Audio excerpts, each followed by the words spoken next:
বালিশের নিচে টাকা জমিয়ে রাখলে লাইফটাকে এনজয় করা যাবে না। লাইফে এনজয় করার দরকার অনেক বেশি। দেশ বিদেশ বিভিন্ন জায়গায় ঘুরে ফিরে লাইফটাকে এনজয় করতে হবে। প্রকৃতির এই খোলামেলা ঠান্ডা বাতাস উপভোগ করতেই হবে। নিজেকে সব সময় হাসি খুশি রাখার জন্য সব ধরনের চেষ্টাও করতে হবে। লাইফে অনেক বড় থেকে বড় বিপদ আসবে, বাধা আসবে, সব কিছু পার করে নিজেকে সব সময় হ্যাপি রাখতে হবে। কারণ হ্যাপিনেস মানুষের জীবনে একটা আলাদা শান্তি নিয়ে আসে।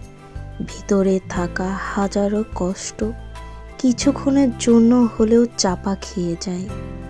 কে কেমন, কে কি ভাবলো আমাকে নিয়ে, আল্লাহ আমাকে